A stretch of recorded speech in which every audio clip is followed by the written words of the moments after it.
baba zao. Sasa wanasema oh, mnabadilisha. Ndiyo, tunabadilisha, tunageuza, tunapindua. Hii si ile serikali ya kufuata nyayo, hii ni serikali ya kuweka mkondo wake mpya. Kwa hivyo ndio wengi wanajiuliza, oh, imekuwaje tulikuwa sisi tunaishi na NHIF? Baba zenu waliahidi kuondoa umaskini. Baba zenu waliahidi kuleta afya. Baba zenu waliahidi kuondoa masuala ya ukosefu wa elimu.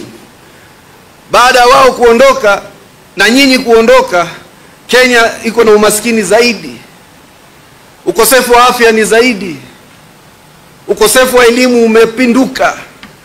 Umaskini wamekuwa maskini zaidi, matajiri wachache wamekuwa matajiri zaidi. Kwa hivyo itawezekanaje sisi watoto wa maskini, watoto wa mahasla, tuendelee na mkondo wa waanzilishi wa taifa ambao ni waanzilishi wa uwivi? Kwa hivyo wengi wakisema NHIF, ingekuwa tumebakia pale pale. Hatubaki pale pale na haturudi tena kule. Shaa imeanza na shaa inaendelea. Kwa ajili tuliwaambia walipe kodi zaidi. Tuliwaambia wale mabwenyenye ambao wametoa ahadi ya kwamba watatoa watu katika umaskini, wakaja wakatuibia mashamba, wakaja wakatuibia rasilimali, wakawa matajiri. Siku hizi wako na vyombo vya habari ambavyo vinaeneza propaganda. Wengine wanamiliki kule, wengine wanamiliki kule. Wanaandika headline kila siku za uchochezi na matusi. Tukawaambia hata na hizo changamoto zenu mbovu, sisi tutaendelea na kuwa na ile focus. Tutaendelea mbele. Kwa hivyo mimi nilileta linda mama. Lakini sisi tunasema wewe ni linda mama, sisi tulinda mama na watoto wake na jamii yake. Linda jamii. Sisi hatukuja kuondoa ile ulioleta, sisi tumekuja kugeuza na kuimprove, kuirekebisha na kuifanya bora zaidi. Wewe ukasema tuchunge masuala ya delivery, sisi tukasema tuchunge matibabu ya prenatal au antenatal na postnatal. Wewe ukasema tuangalie mambo machache peke yake kama vile kuzalisha, sisi tukasema hata complications zozote zikitokea pia tuziangalie. Wewe ukatoa 5,000 katika uzalishaji, sisi tukatoa 10,000 na tukasema yule atakayezalisha katika hospitali ya kibinafsi tutatoa 32,000. Kuna makosa gani? Hii ndio ile Kenya ambayo tunataka kuhakikisha kila mtu ana heshima. Ulisema mtaweka watu katika majumba na katika muondoe katika zile makazi duni. Mumeiba mashamba, mumeiba White Highlands, mumetuibia pwani, mumeiba Ukambani. Wakenya wote sasa wanakaa katika informal settlement slums. Ikawa ni janga, kambi ya umaskini. Tunazivunja hizo kambi za umaskini na tunachukua kodi. Mutalipa kodi za kuleta usawa. Inasema katika katiba ya Kenya, ile muliapa nayo, ile mulioiweka, mulioipigia kura, kuna kitu kinaitwa social justice, haki za ujamii, za kijamii. Kuhakikisha wale wako katika mahali pabaya wameinuliwa kabla wale wako mahali pazuri nao pia kuendelea mbele, ili Kenya endelee mbele kwa pamoja. Those who are worse off to be better off before those who are better off become well off. Sisi tumesoma bwana. Hatukwenda ma university kulewa. Watoto wa maskini pia wako na maarifa. William Ruto anaamka asubuhi, anaamka na chai, sio na wine. Anaamka na kitabu na Biblia na ucha Mungu.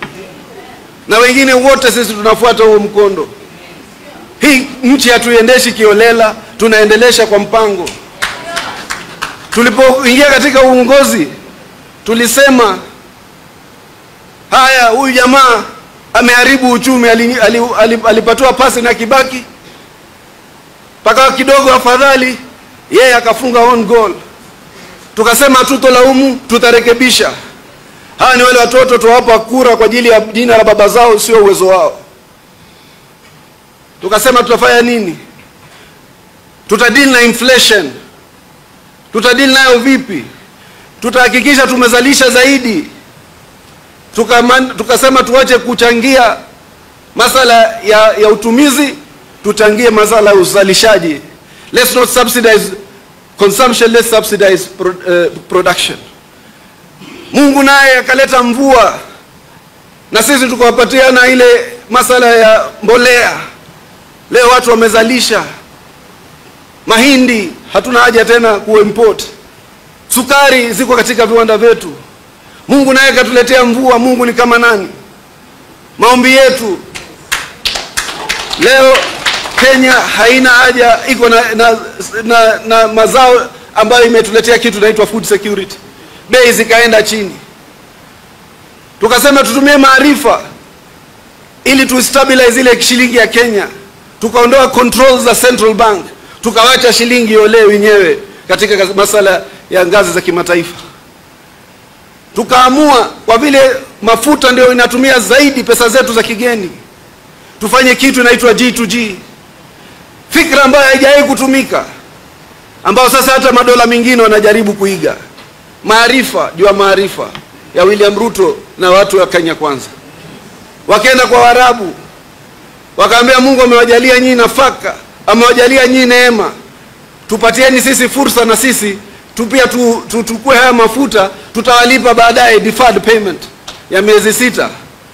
Tukahakikisha katika ile tukawa na kitu inaitwa, tukaleta hapa, tukaambia wale zile makampuni zetu OMC waweze kulipa kwa shilingi ya Kenya ili tuache kusomba zile dola katika soko. Shilingi ikawa na heshima, demand ya dola ikashuka na shilingi ikastabilize.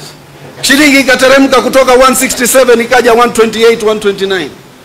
Na sisi sasa ikawa kuleta vitu ndani ya Kenya ikawa afueni zaidi. Tukaendelea, tukasema tuangalie mambo ya vijana. Tukaanza kazi majuu. Iko shida gani kama hakuna kazi kwenda kutafuta ajira kwingine alafu ulete utajiri kwenu? Jamii za Morocco, jamii za Waturuki leo wamejenga jamii ndani ya Europe. Kuna jamii huko, hata ndugu zetu wa Kisii wamejenga jamii Minnesota, na wanaleta utajiri wao hapa. Leo kazi majuu tumepeleka karibu wa Kenya vijana 400,000. Tukasema kazi mitandaoni, vijana wakiweka content yao itaweza kuwa monetized, ipate fursa ya kupitia Meta kupata pesa. Leo vijana 180,000 wanapata maisha yao kupitia mtandao. Tukasema kazi kwa ground. Tukaanza ujenzi wa nyumba, sio tu kwa ajili ya nyumba lakini kuleta ajira. Leo vijana 500,000 wameajiriwa moja kwa moja katika ujenzi wa nyumba ndani ya taifa la Kenya na katika masala mengine ya ujenzi ya infrastructure kama vile barabara, masoko na kadhalika. Iko shida gani watoto wa wenzako wakipata kazi? Na wengine indirectly, wale ambao ni kina mama wanauza katika site, na wengine karibu 1,000,000 pia wamepata ajira kupitia hiyo mpangilio ya serikali hii. Kwa hivyo hii serikali inaendeshwa na maarifa. Ndugu yetu Uhuru Kenyatta, na hatumlaumu, kabla kuondoka miezi 6 akaweka sahihi mikataba ya kujenga barabara especially maeneo upande mmoja wa Kenya. Akatuacha na gharama ya trilioni 1 contract ambazo wameziandika na contractors ambao hawajawalipa. Ili ionekane nini? William Ruto amekataa kujenga barabara kilomita 1,300 akaziweka mahali pamoja. Alafu wakawa na kejeli William Ruto kupitisha barabara katika maeneo ya kaskazini magharibi, northern Kenya. Watu miaka 60 hawajaona barabara ya lami. Shame on you. Nyinyi na baba zenu mumeweka wenzenu katika hali duni. Sasa mnatupa sisi lecture za utovu wa adabu, privileged, spoiled brats. Hawajazoea kuwa na maarifa isipokuwa kuharibu. Hii serikali kwa mapenzi ya Mungu na nguvu za raia hakuna mahali inaenda. Na katika awamu ya pili, na tukimaliza awamu ya pili, UDA itaweka rais mwingine ili kuendeleza yale mipangilio na ule msingi wa awamu ya kwanza na ya pili ya William Ruto. Kwa hivyo sisi msituone tumenyamaza. Ni vile tuaona mambo yanavyoenda. Ati serikali ya Kenya nao sasa sijui analetwa ati yule jamaa alikuwa security akiua watu, akiweka katika mito kila siku, Wakamba na wengine wanapata vijana wao katika mito.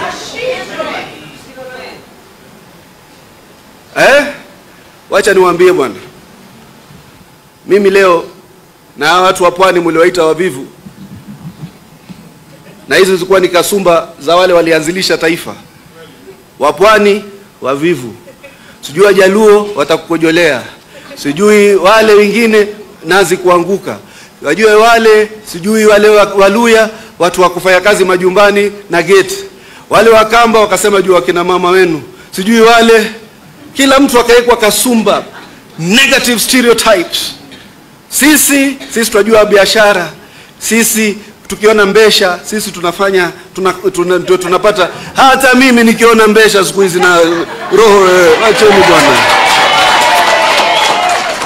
Wewe kazi yako ni kwenda kulima kwa serikali.